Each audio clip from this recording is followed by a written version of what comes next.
Okay,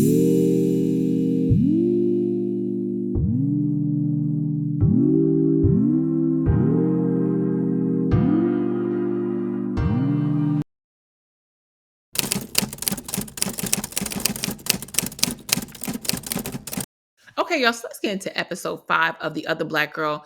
FYI, I think I mentioned this earlier, but just in case, I do have a list of African American authors at the end of this video. If you are interested in reading uh, books by Black people who write romance novels, there's your list.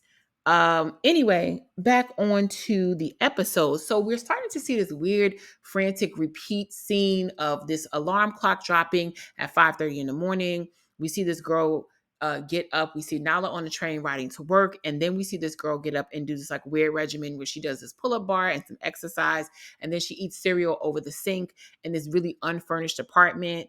And she wears like this all black ensemble getting ready. It very much is giving Creed. We see this routine happen over and over. It's obviously a sequence replay of the same scene to remind us that this person is doing this regimen every single day. And we realize the person is the young lady that we've been seeing kind of stalking Nala here and there. And also the woman that gave her the note to meet her at this spot. And so we see that she gets dressed. She's in this all black sweatsuit ensemble. She walks across the street from Nala every day and she writes notes down. And we realize that she's tracking her behavior to see what she's doing every day as far as like when Nala goes to work kind of thing. So she can like, I guess, spy on her. And all of a sudden we see a scene where Nala's walking to work and she gets a phone call and it's Owen. And Owen, the boyfriend is calling her to say that he is at home today because he had a school cancellation. I swear Owen works at the worst school possible. The school cancellation is due to asbestos. But before Owen had an issue where he was coming to meet up with her and the bestie, but then they met up and then there was a situation with school graffiti. He always has something going on at that school.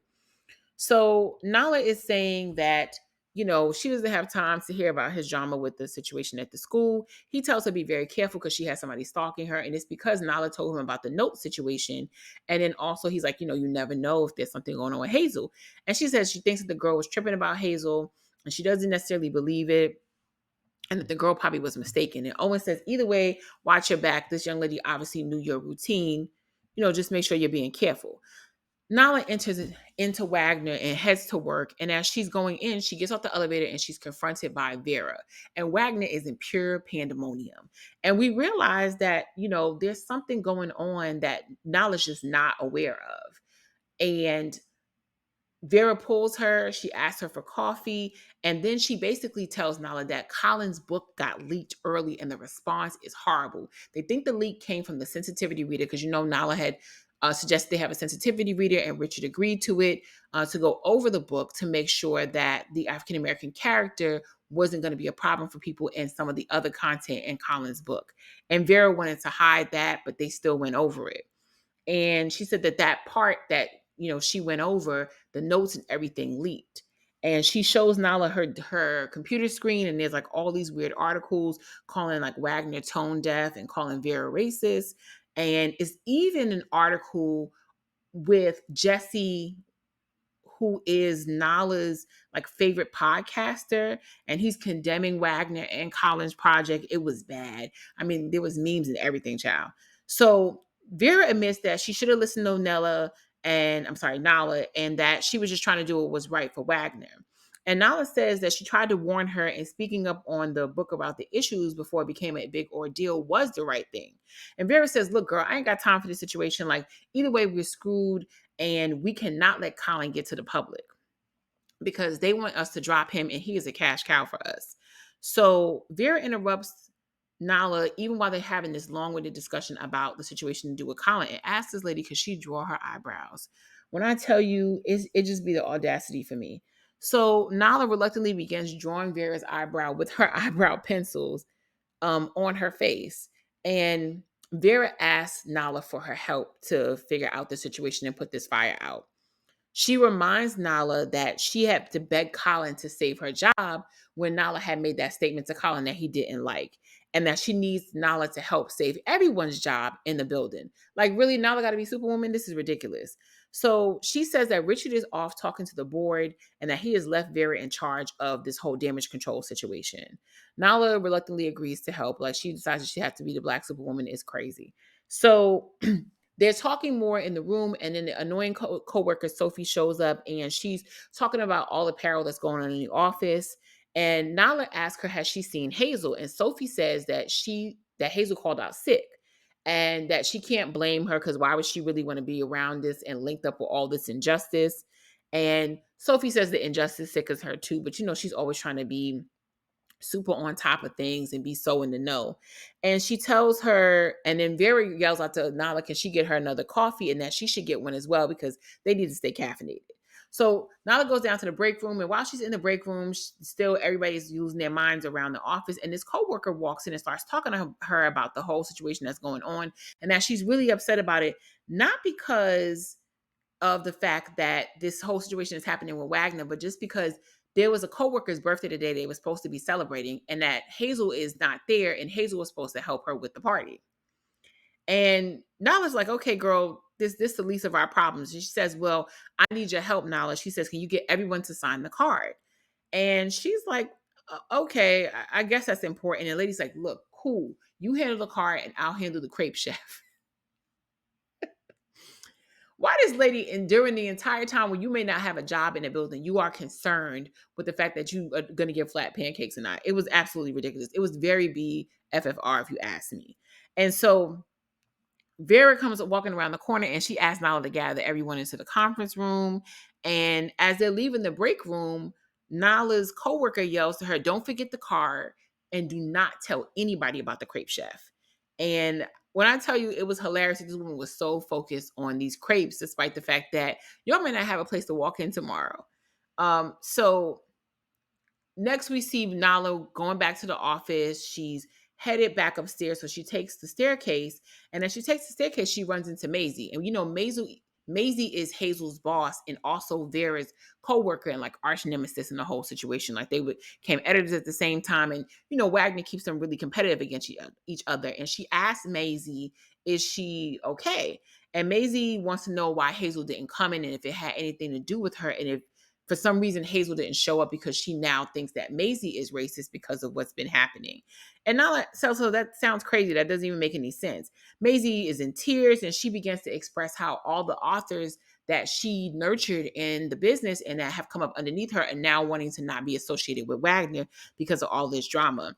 She then goes on to explain how all of her assistants have been people of color and how is this even happening to her. She is literally centering herself around the situation. So many of the women in that office did that day. She says that, she doesn't understand how this could be all going on and how this is affecting her day. And now it's trying to figure out, how are you the angry party? And she says, like, girl, this is not about you. Like, what's going on right now is a result of Wagner not having a diverse enough staff, not being very clear about their goals with Colin's situation, and not speaking up when it was inappropriate for him to have certain things in his book. And when I tell you Nala laid Maisie out, when she really says, you know what, it is amazing to me that you are making this about yourself. She says, and I'm going to quote her, she says, if I can buck the fuck up and do my job right now, so can you. When I tell you she cleared her and silenced her right then and there, it was nuts. So Maisie tells her, thank you for correcting me. And she says, she gives her a hug. And as she's giving her a hug, she raises her phone and takes a selfie. And Nala is like, girl, did you just take a selfie of us? She snatches her phone and she sees that not only did Maisie take a selfie, but she posted it and put hashtag protect Black women. When I tell you the audacity that is rolling all through this office at this time. So Vera's still running around frantic, and she says, she gathers everybody in the conference room, and she basically says that Colin will come into the office later today and that they will be crafting his public apology, that he will not be writing it himself. Maisie then says, well, wait a minute. Why are we crafting his public apology? She states that Colin has always been a problem for them. And honestly, this is really just the comeuppance of the situation. Now, Maisie and Vera hate each other. And it was clear that Maisie was rubbing it in that this is Vera's author and that this drama is happening because you did not do your job. And you also did not give the notes that were necessary to, make sure that the book was properly edited. And right at that moment, Nala gets a text message from Malika about like a 911 message. And so Nala walks outside because she thinks it's an emergency. Normally if you get a 911 text from your bestie or family member, you want to know what's going on. So Nala leaves the conference room and she picks up the phone and she contacts Michaela and Malika. I'm just keep calling Malika bestie. So like I did before. So she basically says, like, girl, this better not be, any, what's going on. Like I'm in the middle of a meeting. And she says, like, oh girl, it's not an emergency. Now, Nala can't believe it's not an emergency because when the bestie texted her, she put 911 with a dancing emoji next to it. So she's like, girl, you texted me 911. Why would it not be an emergency? She said, well, because I put a dancing emoji next to it. That doesn't mean emergency. That means spicy hot tea. I was cracking up. I was on the floor at this point. It was utterly hilarious. Like her best friend is the best. She's absolutely hilarious and definitely makes the show worth watching. So Malika says, look, I see all the stuff happening on Black Twitter. I see all the stuff happening online. Even Sophie from The Office is on Black Twitter. Sophie's a mess on Black Twitter talking about the drama and answering questions. And so Nala's like, yeah, that's great, girl. What's going on? She's like, well, I'm at my favorite bougie spot. And she's talking about a restaurant that she's eating at. And Nala's like, I really don't have time for this. Like, we really have this crisis going on. And she's like, well, the reason that you're going to have time for this conversation is because Richard Wagner and Hazel are outside across from me. And she's like, what? They were at the same restaurant. And she's like, wait a minute, Richard Wagner. She's like, I thought he was talking to the board. And Hazel said she was supposed to be sick. And Nala can't believe this because she's like, Richard is married and he's married to a Kennedy. There's no way he would risk all of that for like trying to have some type of affair with Hazel. So what's going on? And so Nala just, she can't believe that Richard is hanging out with Hazel and Hazel is an employee and it's just wrong. And she's just like, what is happening right now? What is real life? In the background, we see Hazel and Richard having this discussion and then they get up and then and then Hazel and Richard get into his car. So as Richard and Hazel are getting in his car and driving off, Nala is telling, Malika, like, I don't know what the situation is. And Malika reminds reminds Nala that, look, Hazel is full of secrets. And are you really that shocked? I mean, even her name, the fake name that she's supposed to have, this Eva name, it sounds evil. And she says, like, this stalker, this whole situation, like, you don't have questions. So then Vera calls Nala back to the conference room because she's pissed when she realizes that Nala isn't in the room. So Nala comes back into the conference room and Vera sarcastically says, like, thank you for joining us. And Vera says that despite some of the complications that Maisie is pointing out about Colin in her commentary from earlier, they're going to go forward with the idea of the public apology. And she needs Nala to take notes. Nala whispers under her breath, basically like a little bit loud enough for everybody else to hear it, that maybe one of her colleagues should take the notes. And it goes left from there. So Vera says, excuse me. And Nala chooses this moment to finally speak up, and I was super proud of her in this moment. Like, I mean, she really gave it to Vera. It's one of those moments you're proud of when people feel like, look, I'm tired of this situation. They're tired of that boss that does the most and does the very least at the same time, and they're just at that fed up moment, and that's what Nala was giving us. So Nala says that writing a public apology for Colin will really do nothing because Colin doesn't think he did anything wrong. So why are we writing an apology for somebody who's really not sorry? And I think at this moment, Nala was absolutely correct. He just doesn't feel regrettable about anything. It won't be believable to the public because Colin doesn't even believe it.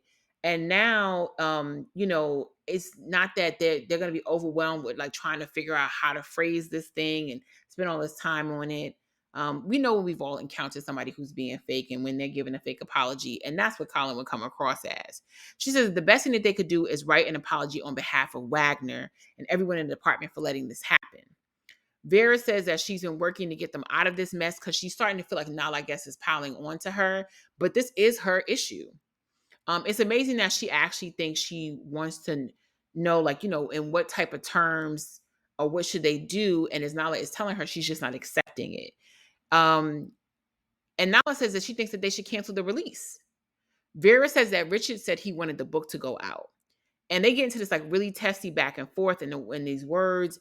And Nala is blaming Vera, and Vera is stating that the job of an editor is really to, give the public what they want. it's getting spicy in that room. And when I tell you, like, the back and forth tennis situation that was going on between the two of them and their war of words, and the co-workers looking around, just like catching the tea, but also being glad that they're really not in it.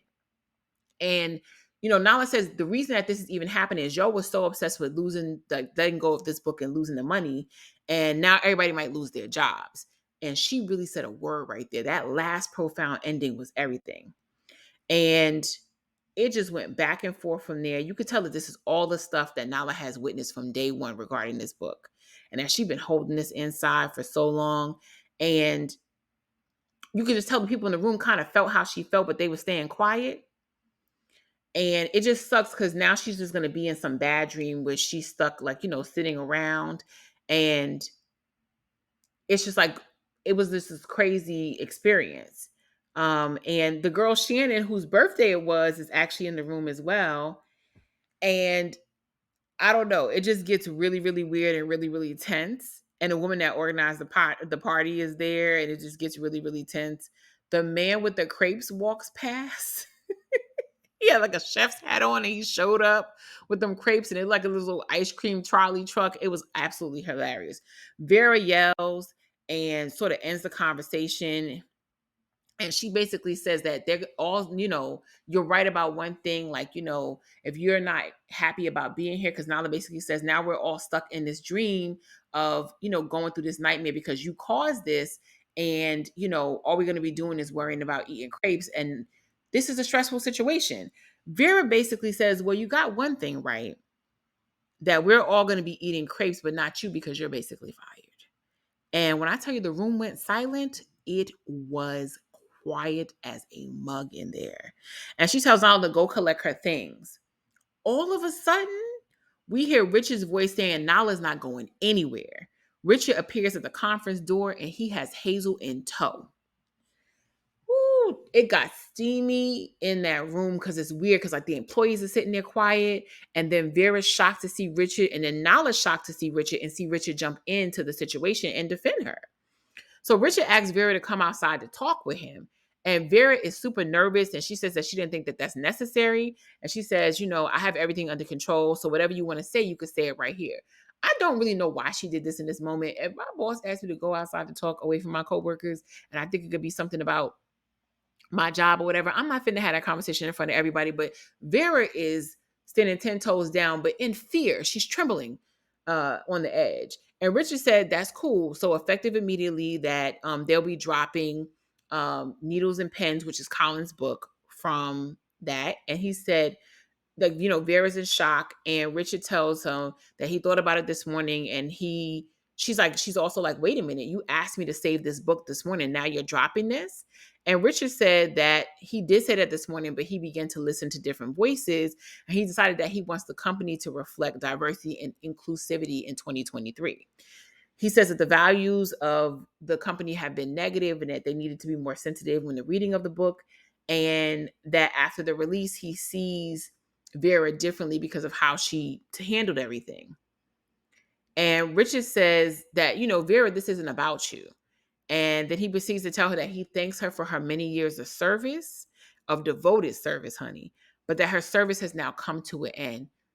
That is the scariest thing, to get fired in front of a whole bunch of people. And the way he did it was so cutthroat, severe. And when I tell you it was so cold-blooded, honey, would have taken the conversation in the hallway. Like I said before, it just wouldn't have been worth it. He tells Vera to go collect her things. Vera is like in awe, and starts to repeat, the line about collecting her things. And that's when she says she's going to actually go the fuck off. Vera says that this is not worth her. At least I thought she was going to go off. She actually says that this is not worth her going off. That all her many years to the service, she's shocked at this. She can't believe this is happening to her. But then she calms down, and she says that this is a small bump in the road that she's not going to let affect her. She's not going to let it compromise her dignity. And she proceeds to tell Nala to get her bag. And Richard tells her, Nala doesn't work for you anymore. It just was very tense, very uncomfortable. It's getting messy. I mean, at this point, I'm just like, ugh. It's one of those things where you just like, oh my God, this back and forth is crazy. Now, if I was a worker there, I can't front, I'd be watching this with very much entertainment, but it's just sad to see it. And it's so cringy to see her like kind of keep fighting for it as he's just keep pushing her out. Um, on the one hand, I felt obviously no bad for Vera because of how she handled the situation. On the other hand, there was a part of me that did identify with the fact that she gave so much to the company and she gave so much of her time. She even talks about, she gave, I think, her 30s or so or whatever to this company. She gave her youthful years to grinding away and publishing. And we know her and Maisie were both assistants that went to editors. And to see somebody give up that much time, like she doesn't have any kids or decent relationships. And, if you don't have a lot of other things going on that excite you outside of children and marriage, if those are two paths you choose not to take, it's scary to think that you gave all your life to a job. Um, and so it just was sort of sad to see, and that you didn't make time for things that have a life outside of this, which can be very hard when you're trying to grind on that corporate ladder. And so it goes really, really bad. And these companies will drain you, so I kind of felt bad for Vera, but she also put herself into the situation, so there's very little empathy that hangs on for too long as you're watching this happen. Of course, Maisie is smirking as Vera gathers her stuff, and then Vera turns to Nala and looks like, she tells her, you look like, she said, I mistook you, in terms of like being a force to be reckoned with. It was just a weird exchange and experience, and to see this lady, get fired was just wild. But congratulations to Nala for standing up for herself. I mean, at least at this juncture in the road, um, it was just, it called on so many things that Nala needed to do when standing up for herself. And Vera trying to make this all about the sensitivity read when she really didn't follow the notes, and trying to so kind of low key blaming on Nala and then ask Nala to save the whole thing. It was despicable, and she should have gone. So she decided to bury the sensitivity results, even after they got negative feedback. And her being so hungry for the book is why she's in the situation she's in. So we're not surprised at all. As she's walking out the door, the crepe man is walking past the office. Richard then apologizes to everybody in the conference room, and he tells them that he's sorry if he made them uncomfortable. He then starts to talk about what he's been thinking about from the past. He tells them that he's thinking about, different things that he wants to work on, and that instead of doing Diana Gordon's memoir, he wants to refocus on the idea of re-releasing Burning Heart. He feels that it's part of the company's past and it should be a part of their future in a very proud way. He said he's already spoken with Diana and that he agrees with her that they should do the re-release instead of the memoir first. He also says that Nala will be running point, and she will be getting a promotion to an assistant editor, and that Hazel will be working along with her. He also discusses that Diana will be at Wagner more because she will be starting a new imprint on Wagner that focuses on celebrating diverse voices. He says that Burning Heart's re-release will be really important to the launch, and he's prepared to put as much money behind it as he needs to. He says that the diversity issue at Wagner is something that he has been ignoring for years, and it stops today. He said he knows he's made some mistakes in the past, and he's not proud of those mistakes, but the company is taking the right path. What the hell did him and Hazel talk about? Because this man is making a complete 180 from the entire process of Wagner. And that happened within the afternoon. Because remember, Vera said he spoke to her that morning and told her to handle the situation. So the fact that he is now talking to them about Wagner being this diverse place to work at, when this morning he was telling Vera to save Colin's book, it's like, what did Hazel do? What did she talk about him with him at that restaurant that made him completely change his mind? It's definitely given that Hazel had some type of situation. So people clear the entire conference room. Hazel grabs Nala's hand in a moment after everybody clapped. And Sophie decides that she wants to jump in and clutch with them. And it's like, girl, you are not a part of this moment. Anyway, Wagner is celebrating later on in the afternoon, and everybody's having cake. And Sophie compliments Hazel on the flavor of the cake. And this is where it gets really, really interesting. So Hazel says, so I think somebody asked her, like, yeah, where did you get this cake? And Hazel said that she got it from a place in Harlem, and they put some sort of special spice rum in it. And she said it was actually the same cake that her grandparents had at their wedding. Nala kind of is looking on like a little bit of interest and confusion at the same time, because she kind of doesn't get the point and doesn't really completely, she's always paying attention, but kind of looking with a little bit more of a critical eye at some of the things that Hazel says. And she's still just trying to figure out what happened with Richard this morning. Because of course, nobody knows that Hazel was with Richard at that restaurant but her. Everybody assumed because she told them that she was homesick. So, Nala's in this whole, like, what kind of situation is going on uh, with this girl. All of a sudden, Colin walks in and he's yelling Vera's name multiple times. And he continues to yell it until he gets to the end of the hall where Richard is with the employees and they're all like eating cake in and outside the boardroom. And he asks Richard what the hell is going on. And Richard is busy signing that lady birthday card. Richard pauses and, Colin wants to know, why is there cake and why is there crepes? Like, what are these two things there for? And what is going on? What are y'all celebrating? And Richard gives the card back to Shannon and he tells her happy birthday. He tells Colin that they need to talk in his office. And Colin says no, he will not be summoned like a naughty child. And he is not having some side conversation. His books paid for this place. Like Colin done letting them know, like, look, I keep the lights on. I know what I've meant to this company. Richard then proceeds to tell him, you have done that. And he says, thank you for making it so much easier to say this. Because Richard's disgusted with the fact that he's on some, I paid for this situation. I made your life possible, this and that. He says, you are no longer an author at Wagner. Somebody call security. When I tell you, Richard is handing out the cards today of the exit. You have to go. You have to go. You're getting a pink slip and you're getting a pink slip and you're getting a pink slip.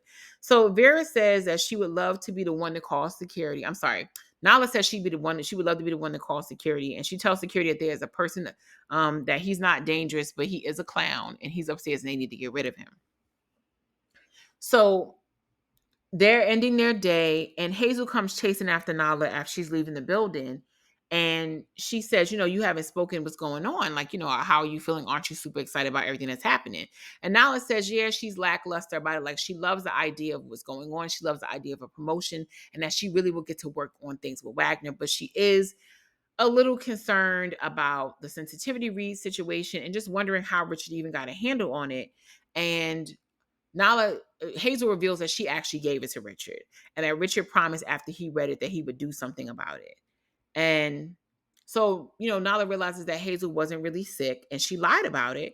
And Nala is like, I'm a little bit worried because, Vera got fired in the process. And she's like, well, so Hazel's like, somebody had to take a fall and I made a move. Hazel proceeds to say that she has nothing against Vera, but Vera was not promoting Nala, and she feels unfortunate for anyone who gets in their way. Basically, kind of creating this narrative that her and Nala are this Batman Robin, this dynamic duo in the situation. And she says, she said it was a little bit underhanded and sneaky, but she also reminds her that the agenda is that they both move forward, and that wasn't going to happen underneath Vera. So they're sitting down by this reflecting pool, and all of a sudden, like Nala looks into the reflecting pool and she sees Hazel standing next to her. And then, that's normal. But then she turns around and she sees Kendra Ray Phillips' face in place of Hazel's face. And that throws her off. And remember, Kendra was the author that was there in 1988, the only Black editor they've ever had.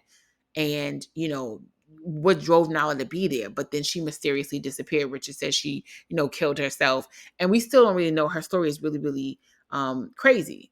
So Hazel ends up going into her bag and telling Nala, like, you got to stop stressing out about the situation. It was for the greater good. She hands it to her bag and she tells Nala that she has something for her. And she ends up pulling out a piece of the cake. And she tells Nala that I noticed that you didn't really go for the cake. Nala was like, yeah, I was trying to get some, but everybody was kind of going for it. And so Nala says that she did want to try the cake. And when she actually tries it, she goes, oh, I hate this. And she says, oh, yeah, like I hate it too. Like, Hazel's like, oh, yeah, I hate it. I hate, like, Captain Morgan rum cake. It's just horrible. And Nala says, well, wait a minute. Isn't this the cake that your grandparents had at their wedding? And she's like, girl, no, I don't know anything about that. Like, I just said that to some people because they wanted to know something interesting about it. And I just, needed to tell them a story. So I just said whatever I said. And I think it's at that moment, Nala knows that Hazel is very comfortable lying and that she's very comfortable making up anything that fits, her narrative or her story. And then Hazel sort of, goes on to ignore that. But now Nala's feeling some sort of way. She basically acts like it's nothing that she lied to the folks, nothing that Vera really got fired. And that's making Nala take aback, but she's not really letting Hazel know that she's uncomfortable. So Nala flashes back to the lady on the train that told her that, Hazel's real name is Eva. And it's starting to make her think, like, was this woman right about her? And now we see Nala underneath an abandoned building, and we're assuming she's going to meet the young lady. So it goes from her and Hazel talking at this reflecting pool and them ending their day together, and Nala now underneath this abandoned building where this train is running past. And we realize that she probably is at the 742 Perry Street that we saw in the last episode. Nala calls Owen and tells him that she's going to be held up at work, or at least she'll be late. We know that she's lying because she's outside of this building. She opens the door to the building and she walks into this really dark, kind of like abandoned building. However, when she gets like the very like middle to the front part of it, there's actually a girl standing there, she's like dressed like a goth girl kind of, and she's at the desk, sitting at the desk with an iPad. And she asks Nala what her name is. Nala gives her her name, and the girl leads her down like this piped dark hallway. It's like piping on both sides, but it's a warehouse kind of effect. And she walks her down there, and then she gets her to this room, and it actually is a karaoke room. The most weird place to have karaoke, by the way. And when they end the road, and Nala seems to be alone, so she realizes that she's supposed to really be waiting for this girl that she saw on the train. We then finally see the girl that we saw on the train walking down the same path Nala was walking, and she's headed into 742. And as she's walking, this van pulls up on the side of her, and these three or four people jump out and they ask her, like, I think they ask her what her name is, and they say it once or twice, and she starts screaming, no, no, and they pull her into the van. Owen texts Nala to say, where are you? And that's the end of the episode.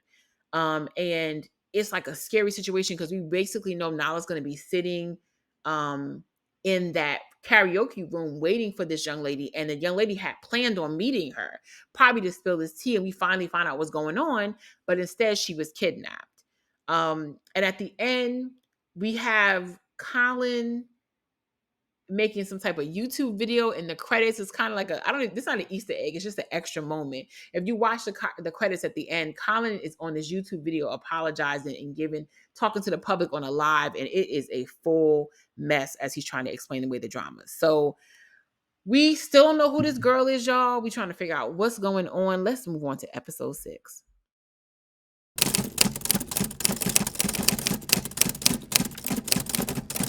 Okay, so we are at episode 6, and at this point, we see Nala walk into her home, and it appears that she's coming back from the karaoke spot. And the girl never showed up because she basically got kidnapped and pulled into that van outside the karaoke place. And Owen and Malika are there, and they're asking her, they're worried about her, and they ask her where she's been and if she went to go see that stalker woman. And Nala says the woman never showed up, and she actually just sat there for 45 minutes listening to some man sing Lady in Red. That Lady in Red. That song used to come on all the time on like those midnight commercials for music or whatever. But anyway, she's being sarcastic and saying that, she has to stop trusting strangers. And she met her on the street. So, she doesn't understand why she was even, thinking about this woman going to a karaoke bar. Malika, who's the bestie, says that she thinks that the young lady was right and that Hazel is in fact Eva, and they need to find out more information. Now, that her issue is between Hazel and like this complete stranger. So like she's saying, well, what if it's not anything going on with Hazel? What if it's this stranger and Hazel that have problems? And I was like, look, I just don't care about this enough. I have a lot of stuff going on at work. She states that Hazel is really still her coworker, and essentially she has to have some type of trust for her. And she said that she's capable of, addressing the issue with her at another time, but right now they just have so much going on. She's just not that interested. So Malika's like, you just can't roll up to Wagner acting weird. Like, I don't know how you're going to address the situation. Do you want me to roll up to Wagner with you? Because, I like to act weird. When I tell y'all, this is why I love her best friend. She just is ride or die no matter what with the situation. And that I think is when we realized that, the bestie never really liked Hazel. And we know they had that whole issue, in episode 4 where she just like kind of just didn't trust her. And then Hazel gave her reason not to in a lot of ways. And now it says, look, I don't want to go through this drama. I just want to focus on work. And later on in the evening, we see her kind of Googling Eva McCall Brooks and starting to Google things that are like kind of related to Hazel. So I guess we're at work the next day and the office is abuzz and they're cleaning out, Vera's office. And Maisie actually walks out of Vera's office with like a vase. And she's saying to now like take what you want or whatever before they like clear out her full office completely. I mean, when I tell you the body wasn't even cold yet, and this lady was cleaning out this other lady office. So Nala goes actually to Richard's office and she knocks on the door and she tells him that she wants to talk to him about some other authors that they could possibly put on the new imprint that Diana has. And, as she's getting into what's going on and she's talking about the new imprint, Richard says these are great names, but what about Jesse Watson? And we know Jesse Watson is the podcaster that Nala loves. And Richard is saying, I think he would be great for us as somebody else. And she says, yes, he said, I heard you're a big fan. And she says, yes, I'm a huge fan, but I don't think he would do it. And she really wants to know, like, why would he want Jesse on there? She doesn't think Jesse's integrity would allow him to jump there. And she also kind of wants to know what transpired between Richard and Hazel. Because the way that man took a 180 turn is shocking to me. Nala's wondering it. I'm wondering, like, what the hell did Hazel talk to this man about that he now wants to put this person that was essentially, trying to cancel Wagner onto the roster of authors that they have? And specifically her favorite one. It's just getting super fishy. And so she's like, Jesse was trying to cancel Wagner a little bit before that. And he says that somebody needs to, be honest with us. It's okay if we have somebody on our team that calls us out on their BS.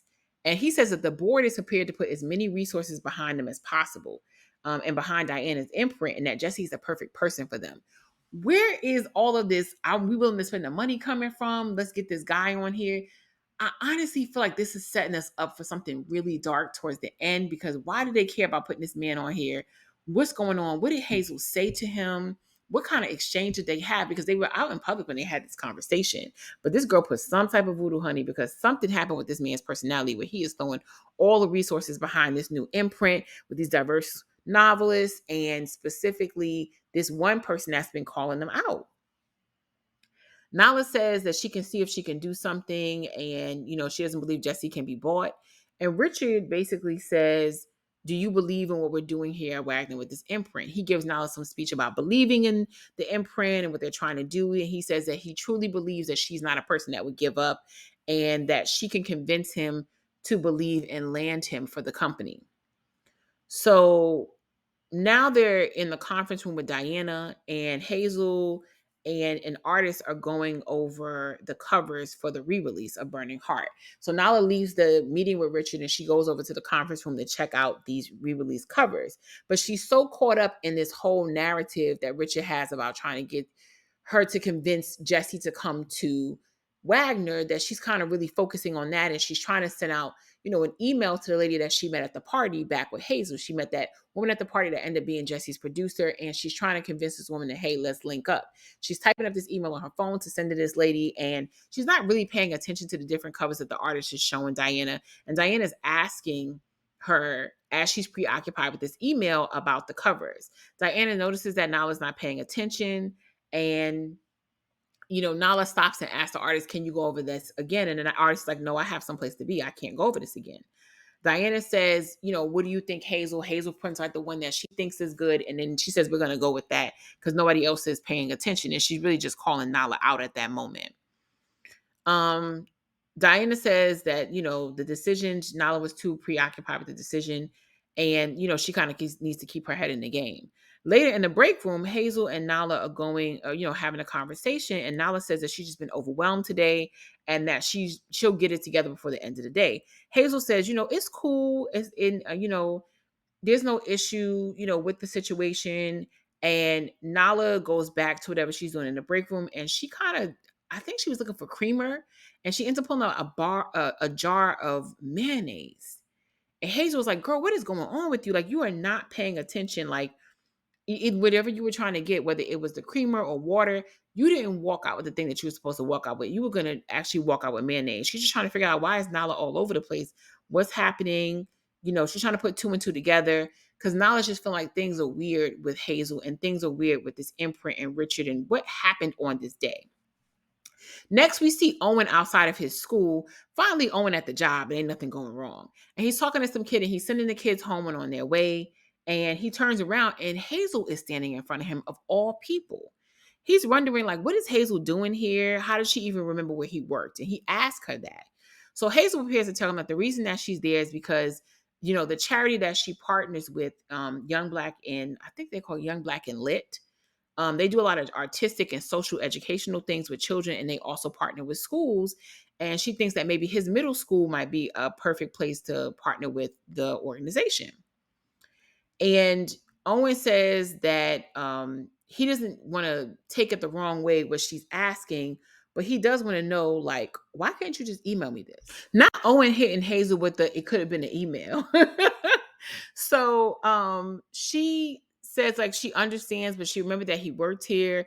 And he's just like, this is just awkward. You could tell his face is just not really trying to gauge why she's physically there to come talk to him about something that she either could have passed to his girlfriend or she could have emailed him about. And in this moment, I have to say that I had a little bit of love for Owen on this. I feel like any man should be saying that to some woman that either his woman is not on good terms with, or if we're just cool as friends or work friends. Like, why are you stepping at my man's job to go ask him this question, girl? You could have passed this through me.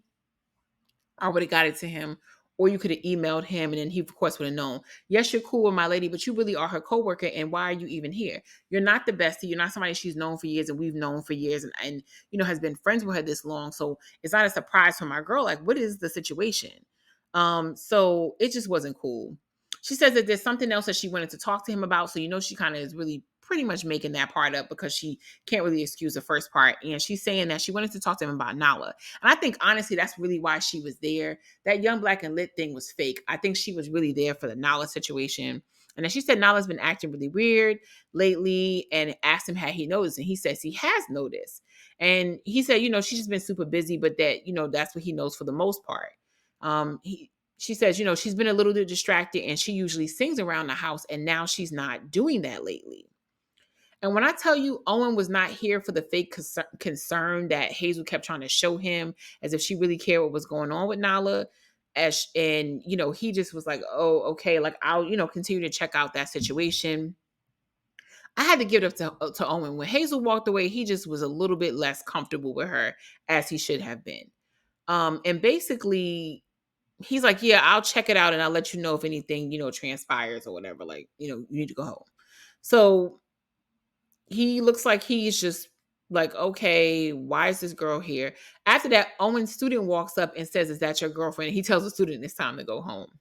So at home the same night, Owen says, like, Hazel stopped by the school and she was worried about her. And, now he's not really feeling that situation. He says that, I think it's kind of weird that she was discussing your mental health with a stranger, even a coworker for that matter. And then there's a knock on the door. Nala opens the door and there's a messenger with a package for her. He gives her an envelope and he says her name. He asks her what her name is, and her name is on the front. And then he says that his boss, she says, where did you get the package from? And he's like, his boss. He's like, not aware. He doesn't really care. Nala opens up the package and it's the original manuscript of Burning Heart with notes from Kendra and Diana originally on the manuscript because, they were editing it back and forth together. She automatically assumes that the package came from Diana, and Nala spends the entire night reading the manuscript, obsessing over the pages, looking at the notes that they wrote back and forth to each other.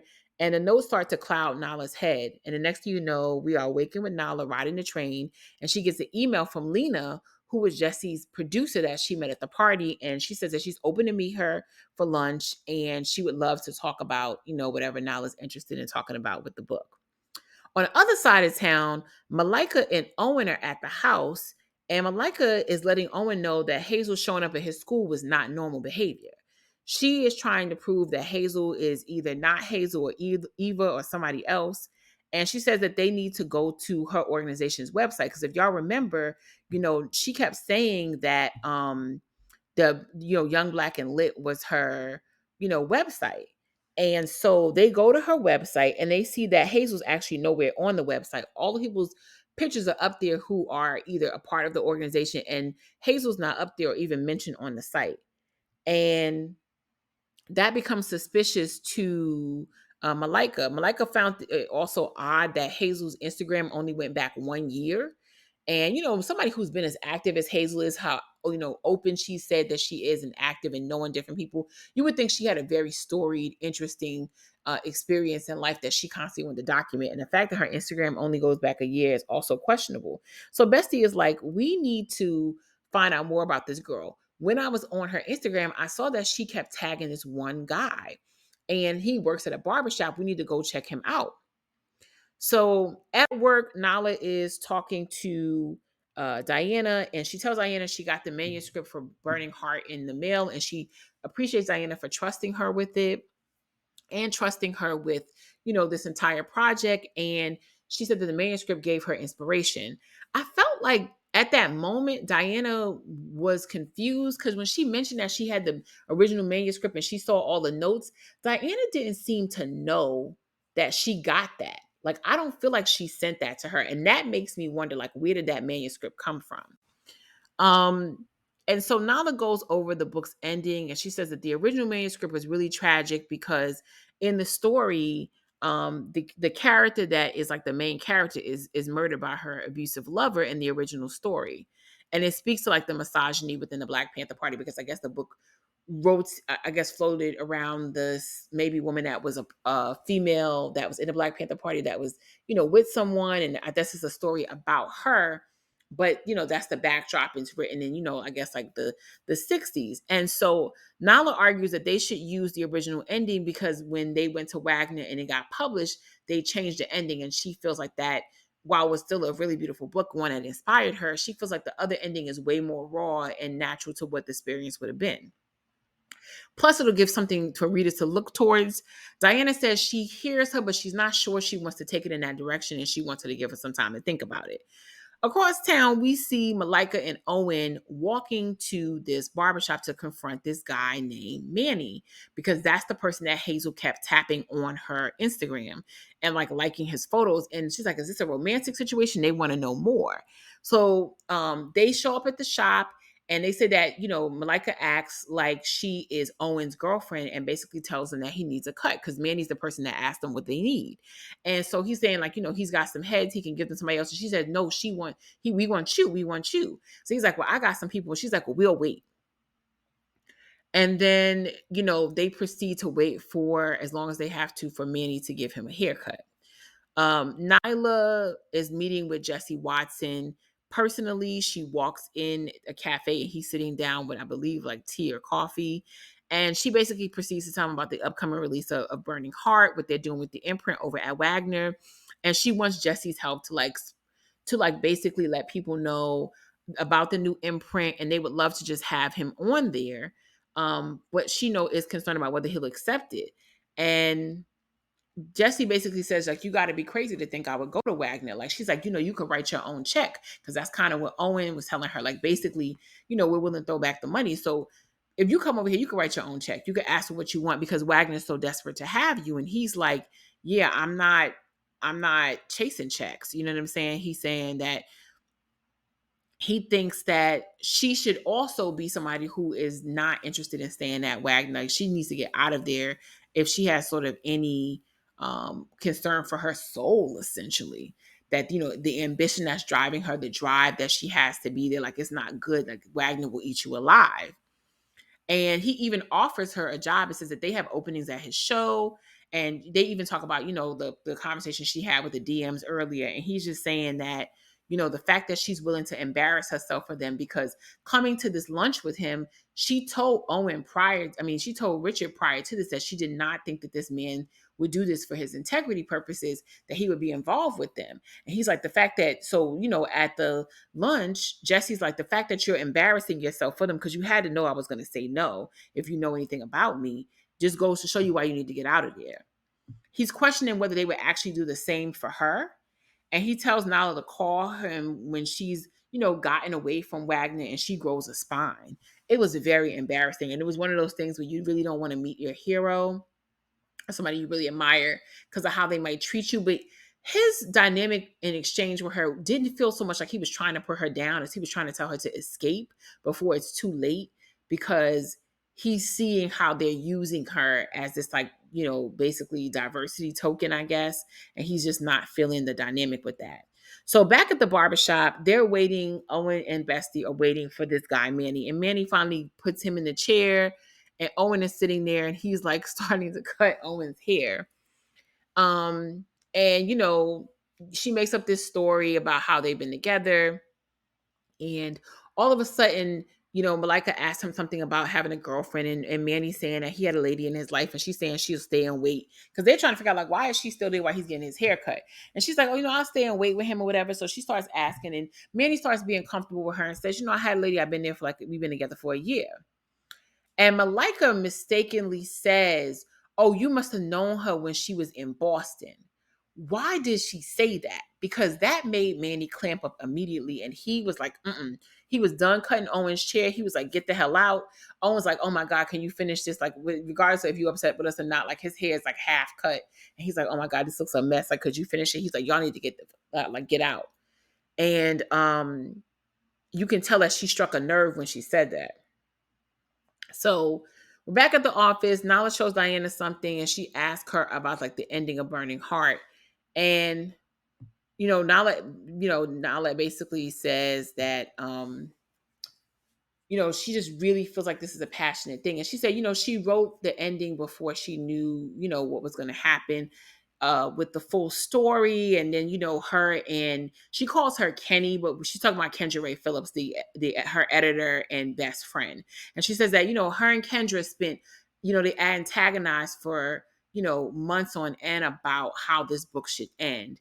And what they landed on, they decided how it should end was authentically, but then Richard had, other plans. He thought that the ending was too much for, non-Black folks, and he convinced them to change the ending for, like, all the Black writers coming forward, because he thought that it would be so extreme that other publishing houses wouldn't pick up people of color.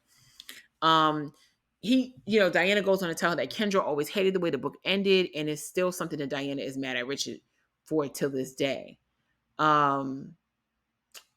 She says that even though she's upset that they changed the ending, she feels like she loves what Burning Heart became for many people, and it inspired people like Nala to go work at Wagner. So it's a hard thing to completely hate. Nala says that they should change it back to the original ending so that it's not compromised. And she says that she believes in what Wagner is doing, and she really believes that Diana should really be authentic with this new imprint. And Diana agrees to change the ending of the book.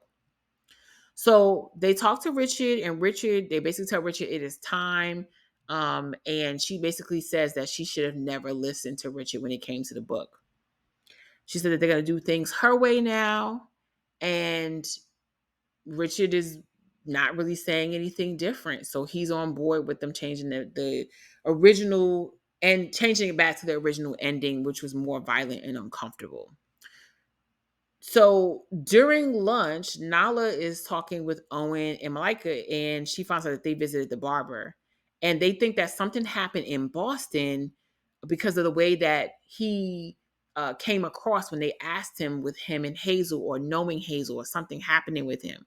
And, Malika recommends that they need to really find out what happened with Hazel and why she felt the need to leave Boston and come to New York. Nala then, confronts Hazel when she's back at work, and asks her if she ever went by the name Eva. Hazel starts to worry and says that, where is this coming from? And essentially, did you ever talk to a girl that had a scar? Now, what we notice is that the girl that's been trying to get in touch with Nala this whole time, she did have a scar at the top of her forehead. And it's something that, was very distinctive. And she basically tells Nala that this girl is named Shawnee, and that she's been stalking her since Boston, and that's one of the reasons that she moves.